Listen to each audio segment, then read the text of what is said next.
Everyone, good morning. Welcome back to Parcham. आज हम देख रहे हैं 30 अप्रैल के करेंट अफेयर्स। सबसे पहले बात करते हैं आज के इम्पॉर्टेंट डेज के बारे में। तो 30 अप्रैल को हम सेलिब्रेट करते हैं आयुष्मान भारत दिवस।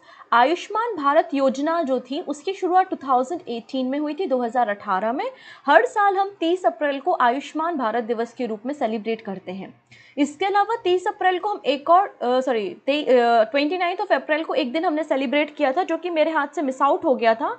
हम बात कर रहे हैं वर्ल्ड वेटरनरी डे के बारे में। वर्ल्ड वेटरनरी ऑर्गेनाइजेशन के द्वारा इस दिन की शुरुआत की गई थी और यहाँ पर जो थीम डिसाइड की गई है वो है promoting diversity, equity and inclusiveness in the veterinary profession. तो वर्ल्ड वेटरनरी डे 29 अप्रैल को मनाया जाता है, वहीं आयुष्मान भारत दिवस 30 अप्रैल को मनाया जाता है। इसके बाद अब हम बात करेंगे कुछ इंपॉर्टेंट व्यक्ति, इंपॉर्टेंट पर्सन जो न्यूज़ में है, और फिर बाकी न्यूज़ को हम एक एक करके कवर करेंगे। वीडियो को लास्ट तक देखना है। लास्ट में एक कॉन्सेप्ट बताऊंगी जिससे आपका एक सेगमेंट कंप्लीट होगा और इसके अलावा आपको एग्जाम में भी मदद मिलेगी, इसलिए वीडियो को लास्ट तक देखना है। लास्ट में आपको कंप्यूटर के क्वेश्चन भी मिलेंगे, रिवीजन क्वेश्चंस भी मिलेंगे और क्वेश्चन ऑफ द डे भी मिलेगा जिसका आंसर आप हमें कमेंट सेक्शन में दे सकते हैं। क्लियर है इतनी चीज़ें? इसके अलावा अगर आज की क्लास की पीडीएफ के बारे में बात करें तो पीडीएफ हमारे टेलीग्राम पे मिल जाएगी। तो करंट अफेयर्स की डेली की जो पीडीएफ होती है आप टेलीग्राम से ले सकते हैं। और कल है मंडे। मंडे को हमारा जो डेली सीए है वो नहीं आता। मंडे को क्या आता है? वीकली सीए आता है। वीकली सीए में हम क्या करते हैं, जो पूरे हफ्ते में इंपॉर्टेंट इवेंट्स थे उनको शॉर्ट में डिस्कस करते हैं और एक छोटा सा क्विज होता है। उस क्विज को अटेंड करना नहीं भूलेंगे, जिससे आने वाले एग्जाम की तैयारी आपकी कितनी है, कितना करंट अफेयर्स आपके दिमाग में गया है, वो सारी जानकारी आपको वहां से मिलेगी। और मैंने आप लोगों के लिए टू द पॉइंट हिस्ट्री की सीरीज स्टार्ट की है जिस पे मैंने कल एक वीडियो भी अपलोड किया था। तो आपने आई थिंक उस प्लेलिस्ट को फॉलो किया होगा। 3 वीडियो हो चुके हैं। आने वाले समय में और भी इंटरेस्टिंग वीडियो आपको उसमें मिलेंगे। स्टार्ट कर लेते हैं आज का सेशन। ओके।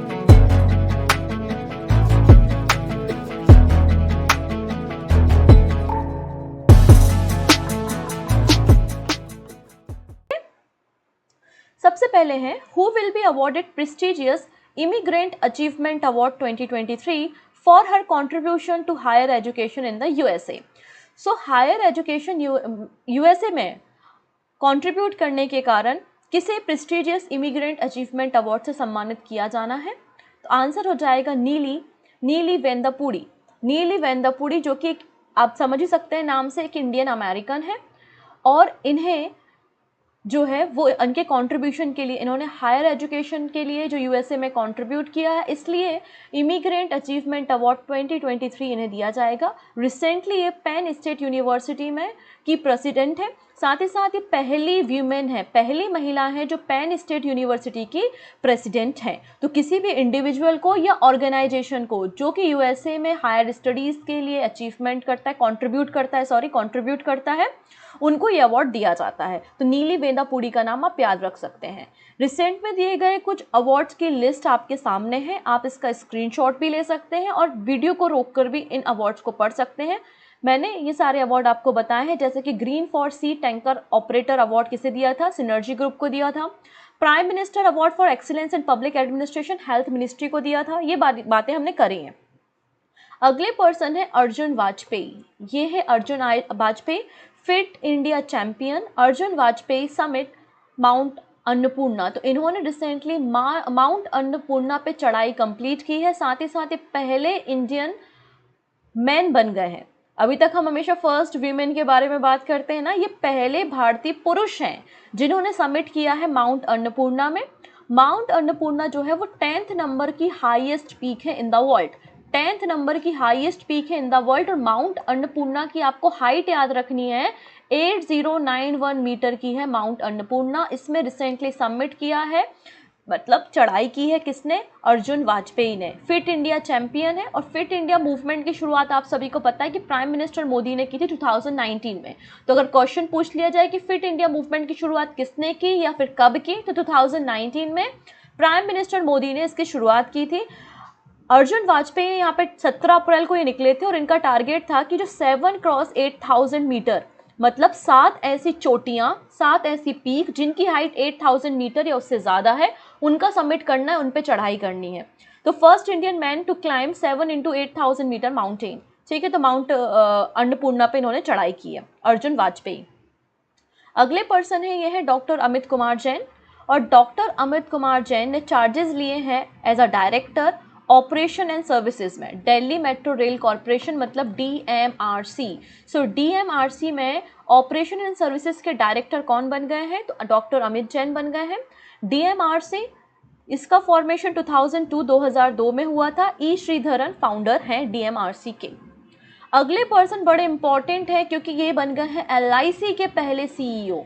LIC जिसका रिसेंटली IPO भी आया था, राइट। तो LIC के पहले CEO कौन बन गए हैं, सिद्धार्थ मोहंती बन गए हैं। पूरी न्यूज को हम समझते हैं। Siddharth Mohanty has been named as the managing director and the first chief executive officer of the LIC। तो LIC के मैनेजिंग डायरेक्टर के साथ साथ ये पहले चीफ एग्जीक्यूटिव ऑफिसर बन गए हैं। 2024-25 में ये एज अ CEO LIC में काम करेंगे। ठीक है, तो अभी तो सिद्धार्थ मोहंती जो है वो एज अ चेयरमैन काम करेंगे, टिल 2024, और फिर 2024 से 2025 तक ये LIC के फर्स्ट चीफ एग्जीक्यूटिव के रूप में काम करेंगे। ठीक है, अगर LIC के फॉर्मेशन के बारे में बात करते हैं तो 1 सितंबर 1956 में LIC का फॉर्मेशन हुआ था। मुंबई में इसका हेड ऑफिस है। और अगर आप देखेंगे कि मार्च 14 मार्च को जो MR कुमार थे LIC के चेयरमैन, उनका टेन्योर कंप्लीट हो गया था, और उनके टेन्योर कंप्लीट होने के बाद एज अ इंटरिम चेयरमैन भी सिद्धार्थ मोहंती ही काम कर रहे थे, और अब फाइनली ये चेयरमैन बन गए हैं टिल 2024, और 2024 से 2025 के बीच में पहले CEO के रूप में LIC में काम करने वाले हैं सिद्धार्थ मोहंती। अगले पर्सन देखेंगे, ये है अरुण कश्यप। कौन है ये, अरुण कश्यप, और इन्हें चीफ ऑपरेटिंग ऑफिसर मतलब COO चीफ ऑपरेटिंग ऑफिसर बनाया जा रहा है स्पाइस जेट में। ठीक है, तो स्पाइस जेट के नए चीफ ऑपरेटिंग ऑफिसर कौन बन गए हैं, अरुण कश्यप बन गए हैं। क्वेश्चन कैसे बनेगा, who has been appointed as the chief operating officer of SpiceJet, तो आंसर हो जाएगा अरुण कश्यप को बनाया गया है। ठीक है, और ये किसे रिपोर्ट करेंगे, इनका जो टेन्योर है वो जून 12 से शुरू होगा, 12 जून से कार्यभार संभालना शुरू करेंगे, और ये रिपोर्ट किसे करेंगे, जो स्पाइस जेट के chairman and one of the founding member भी हैं। मैंने क्या कहा, स्पाइस जेट के chairman and one of the founding member भी है जिन्होंने स्पाइस जेट को तैयार किया है। वो कौन है, अजय सिंह। अजय सिंह को ये रिपोर्ट करेंगे। अच्छा, अरुण कश्यप जो है वो इसके पहले फ्लाई दुबई, जेट एयरवेज और ओमान एयर में भी काम कर चुके हैं। स्पाइस जेट का फॉर्मेशन 1984 में हुआ था, और गुरुग्राम में इसका हेड ऑफिस आपको मिलेगा। अगली बात कर लेते हैं हम यहाँ पे एक बुक के बारे में। हमारी जो फाइनेंस मिनिस्टर है निर्मला सीतारमन, तो निर्मला सीतारमन जी के द्वारा रिसेंटली एक बुक लॉन्च की गई, और इस बुक का नाम क्या है, रिफ्लेक्शन। बुक का नाम क्या है, रिफ्लेक्शन। और इस बुक को लिखा है एक बैंकर ने, एक बैंकर के द्वारा इस बुक को लिखा है, और उन बैंकर का नाम क्या है, श्री नारायण बाघुल। श्री नारायण बाघुल जी के द्वारा लिखी गई पुस्तक रिफ्लेक्शन को रिसेंटली लॉन्च किया है निर्मला सीतारमन जी के द्वारा। कहाँ पर, मुंबई में। और यहाँ पे जो बैंकर है बाघुल जी, उन्होंने अपने एक्सपीरियंस को इस बुक में बताया है in the banking sector. Okay, अगले पर्सन है यहाँ पे त्रिलोचन कानूगो। त्रिलोचन कानूगो, तो इनका रिलेशन जो था वो एक पॉलिटिशियन रहे हैं, मतलब पॉलिटी से इनका रिलेशन रहा है, राजनेता रहे हैं, और इनका निधन हो गया है। ये उड़ीसा में MP और 3 बार MLA भी रह चुके हैं। बीजू जनता दल से बिलोंग करते थे, मतलब BJD पार्टी से बिलोंग करते थे, बीजू जनता दल से बिलोंग करते थे। 3 बार ये MLA रहे हैं, और एक्स उड़ीसा के MP भी रहे हैं। त्रिलोचन कानूगो, इनका निधन हो गया है। इसके अलावा ये चेयरमैन के रूप में भी काम कर चुके हैं कटक म्यूनसिपालिटीज में, और chairman of state finance commission. एक तो हमारा ओरिजिनल जो फाइनेंस कमीशन होता है जो सेंट्रल गवर्नमेंट फॉर्म करती है यूजिंग आर्टिकल नंबर 280, और यहाँ पर हम बात कर रहे हैं जो स्टेट के फाइनेंस कमीशन के चेयरमैन के रूप में भी इन्होंने काम किया है, क्योंकि राजनेता होने के साथ साथ एक इकोनॉमिस्ट भी थे, एक अर्थशास्त्री भी थे। तो ये कुछ पर्सन थे जिनके बारे में हमने बात करी है। आइए अब हम बात करते हैं कुछ नेशनल स्टेट न्यूज़ के बारे में। पहला है, which company has launch the country first ever range of handbags made from banana leather. अब ये क्या चीज़ होती है, तो देखिए मैं आपको बता रही हूँ। अब हम जो है ना एक तरीके से सस्टेनेबल डेवलपमेंट की तरफ आगे कदम रख रहे हैं।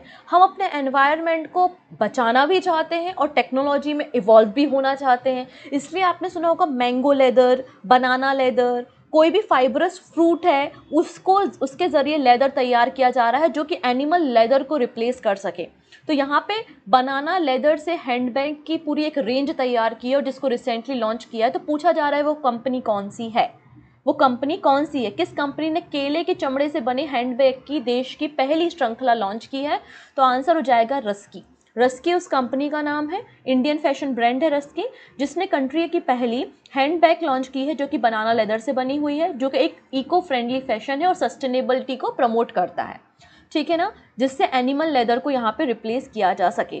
क्योंकि बनाना के मामले में वर्ल्ड का लार्जेस्ट बनाना प्रोड्यूसर कौन है, इंडिया है। तो कई सारा टन यहाँ पे बनाना बेस्ड प्रोड्यूस होता है, उसी बेस्ड को यूटिलाइज करने के लिए बनाना लेदर को जनरेट किया गया है। ओके, अगली बात करते हैं one earth one health conference के बारे में।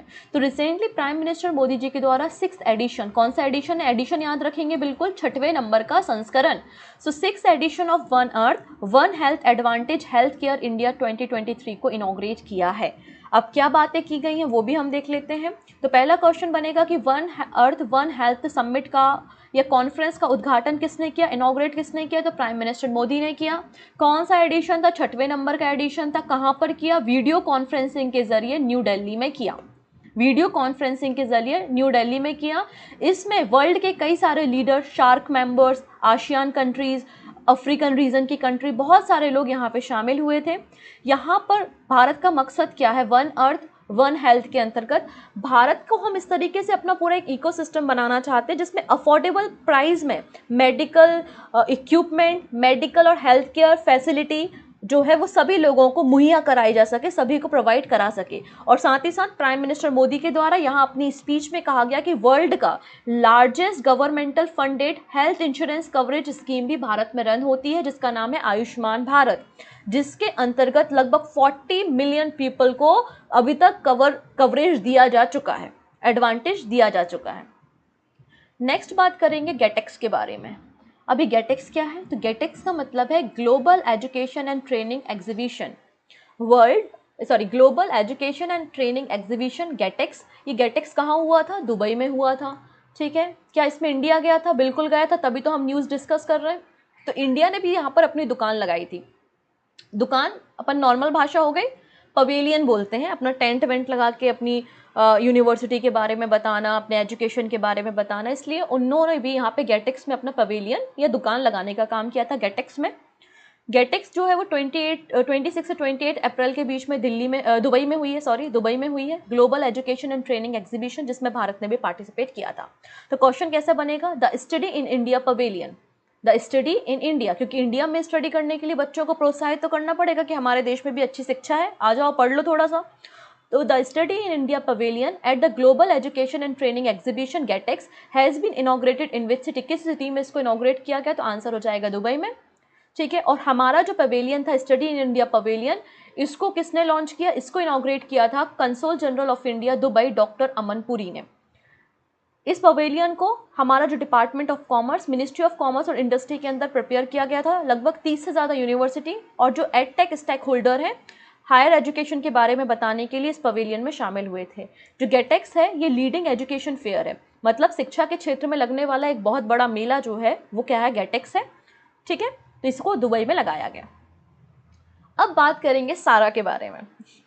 ज़्यादा खुश होने की ज़रूरत नहीं है, कोई लड़की का नाम नहीं है सारा यहाँ पे, ठीक है, बिल्कुल चुप हो जाओ। ये जो दिख रही है ना रोबोट, इसका नाम है सारा। ये जो रोबोट दिख रही है इसका नाम क्या है, सारा है। और इसको रिसेंटली दुबई में लॉन्च किया गया है, तो सभी लोग हेलो बोलते सारा को, ठीक है। न्यूज़ देख लेते हैं। So Dubai airlines Emirates unveil world first robotic check in assistant. अच्छा, जब हम एयरपोर्ट पे जाते हैं तो वहाँ पे चेक इन होता है, आपको अपना पासपोर्ट दिखाना होता है, आपको वहाँ पे बोर्डिंग पास मिलता है, फिर आपको अपने जो सामान होते हैं, लगेज होता है, उसकी स्कैनिंग करानी होती है। इस तरीके से इसलिए बुलाया जाता है एयरपोर्ट में कि आप फ्लाइट के 2 घंटे पहले, 1 घंटे पहले एयरपोर्ट में पहुँचो, है ना, ये सारी चीज़ें होती हैं।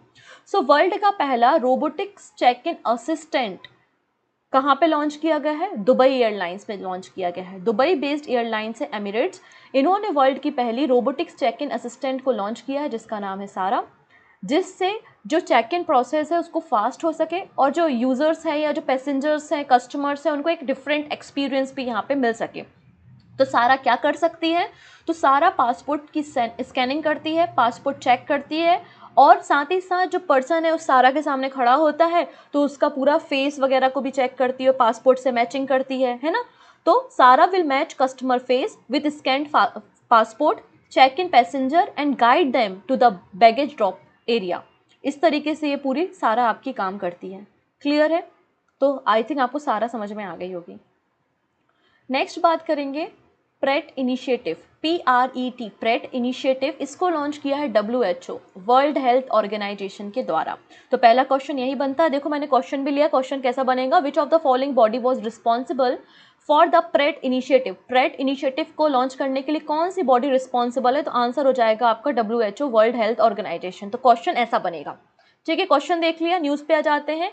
प्रेट का फुल फॉर्म भी एग्जाम में पूछा जा सकता है। प्रेट का मतलब है the preparedness and resilience to emerging threat initiative, ये आपका प्रेट का फुल फॉर्म है। जैसे कि अभी कोविड-19 पैंडेमिक आया, कितना ज़्यादा क्राइसिस हो गया था, कई सारी कंट्रीज तो फाइट भी नहीं कर पा रही थी, उनके पास मेडिकल फैसिलिटीज़ भी नहीं थी। तो भविष्य में, फ्यूचर में ऐसा कोई पैंडेमिक आए, ऐसा कोई आउटब्रेक हो, तो उससे हम कैसे डील करेंगे, अलग अलग कंट्रीज कैसे डील करेंगे, उसकी प्लानिंग क्या है, रिस्क को आप कैसे मैनेजमेंट कर सकते हो, आप अलग अलग जो सेक्टर्स हैं उनको कंबाइन करो, दूसरे सेक्टर्स को भी इनवाइट करो कि किस तरीके से ऐसे पैंडेमिक में हमें फाइट करनी है। इसलिए प्रेट इनिशिएटिव को लॉन्च किया गया है।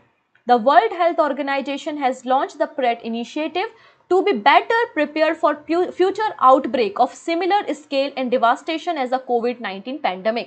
ठीक है, तो बस इतनी ही बातें याद रखनी अबाउट द प्रेट। अच्छा, यहाँ पर कब इसको कहाँ पे लॉन्च किया गया, तो जो ग्लोबल मीटिंग हो रही थी for future respiratory pathogen pandemic 24 से लेकर 26 अप्रैल के बीच में जेनेवा स्विट्जरलैंड में, वहां पर WHO ने प्रेट इनिशिएटिव को लॉन्च किया है। क्लियर?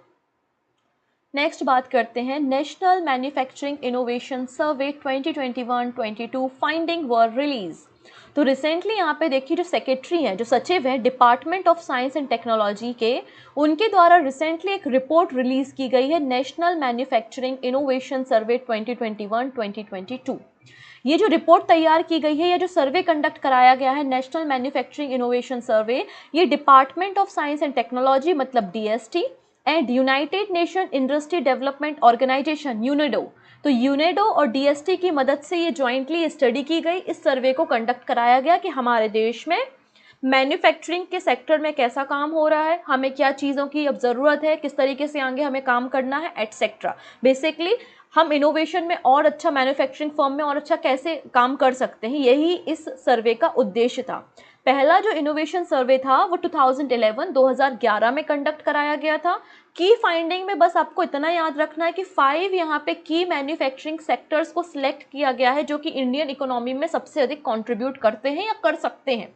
सो टेक्सटाइल है, फूड एंड बेवरेजेस है, automotive, pharma and ICT, information and communication technology. ठीक है, नेक्स्ट बात करते हैं, ये मोदी जी दिख रहे हैं स्क्रीन पे, इन्होंने रिसेंटली 91 FM ट्रांसमीटर शुरू किया है 100 मेगाहर्ट्ज पे across 18 state and 2 union territories. आइए पूरी न्यूज़ को समझते हैं।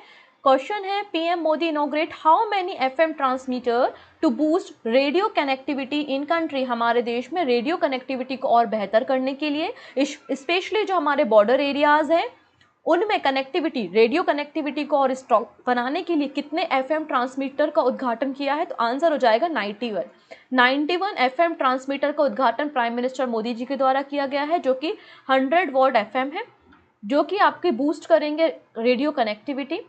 इनको 84 डिस्ट्रिक्ट जो कि 18 स्टेट और 2 यूनियन टेरिटरी को कवर करते, वहाँ पर इसको लॉन्च किया है। स्पेशल फोकस एरिया क्या है, जो आपके बॉर्डर एरियाज़ हैं और जो एस्पिरेशनल डिस्ट्रिक्ट्स हैं उनमें कनेक्टिविटी को और बढ़ाया जा सके। ठीक है, अंत में बात करते हैं, दो छोटी सी न्यूज़ है शॉर्ट में। एग्रीकल्चर मिनिस्टर कौन है, नरेंद्र सिंह तोमर जी हैं। इन्होंने पहला first of its kind millet experience centre at Delhi Haat new Delhi में इसको लॉन्च किया है 28 अप्रैल को। तो मिलेट एक्सपीरियंस सेंटर को कहाँ पर इनॉग्रेट किया गया है, दिल्ली हाट नई दिल्ली में। फिर है सिंथान स्नो फेस्टिवल, तो सिंथान स्नो फेस्टिवल शुरू हुआ है जम्मू एंड कश्मीर में। ठीक है, सो अब बात करेंगे डायरेक्टली हम अपने MCQs पे। पहला क्वेश्चन है, who has been awarded Ramon Magsaysay award 1959, तो ये अवार्ड किसे दिया गया है, तो आंसर हो जाएगा यहाँ पे Dalai Lama. Option A is the right answer. Recently union cabinet के द्वारा कितने नर्सिंग कॉलेज को सेटअप करने की परमिशन दी है? कितने नर्सिंग कॉलेज भारत में खोले जाएंगे? 157। Option D is the right answer. Ajay warrior exercise, जो कि इंडिया और यूके के बीच में होने वाली एक्सरसाइज है और यूके में इस साल कंडक्ट कराई जा रही है, पूछा जा रहा है कौन सा एडिशन है? आंसर हो जाएगा यहाँ पे ये 7 नंबर का एडिशन है, ऑप्शन सी। नेक्स्ट है association of asset reconstruction company के सीईओ किसे बनाया गया है? तो ये बने हैं Harihara Mishra. Harihara Mishra, option D is the right answer. Which of the following refer to an interface used to transmit audio and video data in the single cable? तो आप उस इंटरफेस को क्या कहते हो जिसके जरिए एक सिंगल केबल के जरिए आप ऑडियो और वीडियो डेटा दोनों को ट्रांसफर करते हो? उसे हम HDMI कहते हैं। क्या बोलते हैं? HDMI कहते हैं। अब प्रश्न ये बनता है कि HDMI का फुल फॉर्म क्या है? तो आंसर हो जाएगा यहाँ पर high definition multimedia interface. High definition multimedia interface. To enter user name and a password is, अब जब भी आप जीमेल वगैरह में जाते हो, फेसबुक में जाते हो, तो आप अपना पासवर्ड डालते हो, यूजर नेम डालते हो, इस प्रोसेस को क्या कहते हैं? तो इस प्रोसेस को लॉग इन कहते हैं, इसको हम लॉग ऑन कहते हैं, या फिर साइन इन भी कह सकते हैं। Okay, option B. Blank is referred to the technology used to detect and recognize human physical characteristics. तो हम जाते हैं जब आधार कार्ड वगैरह में अपना नाम चेंज कराना है या डेट ऑफ बर्थ चेंज कराने हैं, तो क्या यूज़ होता है? बायोमेट्रिक यूज़ होता है ना। तो बायोमेट्रिक ही वो टेक्नोलॉजी है जो ह्यूमन फिजिकल कैरेक्टरिस्टिक्स को पहचान कर सकती है, डिटेक्ट कर सकती है। ऑप्शन ए बिल्कुल करेक्ट हो जाएगा। नेक्स्ट है in a mouse blank is used to perform a variety of actions such as the opening a program, opening a folder or selecting a word of text. तो जब भी हम हमें कोई फोल्डर या फाइल को ओपन करना है तो हम माउस की मदद से क्या करते हैं? डबल क्लिक करते हैं, है ना। तो ऑप्शन क्या हो जाएगा? सी, डबल क्लिकिंग हम यहाँ पर कर रहे हैं। नेक्स्ट क्वेश्चन की तरफ बात करें। अब यहाँ पे सुनिएगा, email blank involve sending from a bogus email address or faking the email address of another user.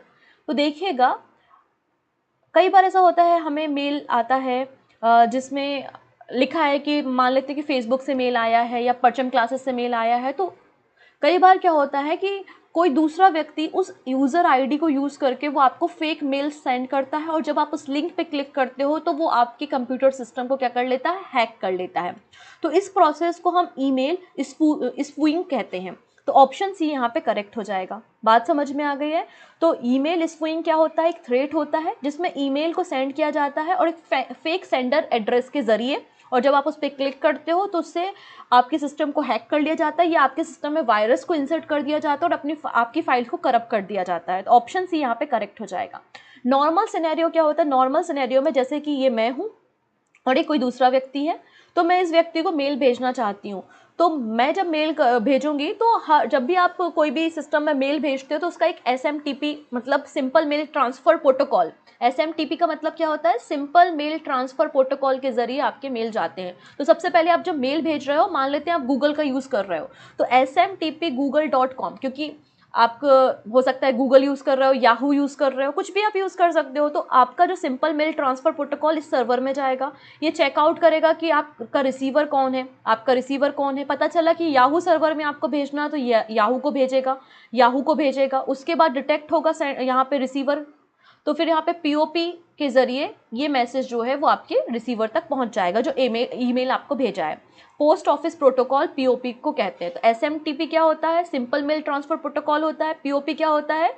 POP आपका पोस्ट ऑफिस प्रोटोकॉल होता है। तो ये सिंपल सिनेरियो होता है। अब अगर कोई व्यक्ति फेक एड्रेस या आपका ही एड्रेस कॉपी कर ले और फेक मैसेज करे किसी को, तो उसको ही हम ईमेल स्पूइंग कहते हैं। अब ये स्पूइंग जो है वो कई तरीके से हो सकती है, ठीक है। यहाँ पे IP स्पूइंग भी होती है, ईमेल, GPS, URL, कई तरीके से स्पूइंग हो सकती है। फॉर एग्जांपल अगर हम वेबसाइट स्पूइंग बोलें तो स्कैमर क्या करेगा?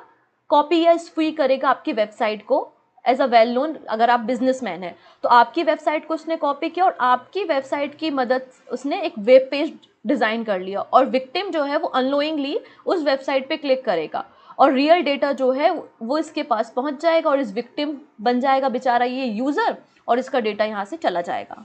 The unknowingly victim mistake the spoofing website for the real thing scammer steel information from the victim without their knowledge, इसको आप स्विंग कहते हैं। ठीक है, तो कैसे बचा जा सकता है, तो फिल्टर यूज़ कर सकते हैं, जो भी आपके पास ईमेल लिंक अटैचमेंट आ रही हैं उनको क्लिक ना करें, आप जिन वेब पेजेस को बार बार यूज़ कर रहे हैं वहाँ पे बुकमार्क्स का यूज़ करें।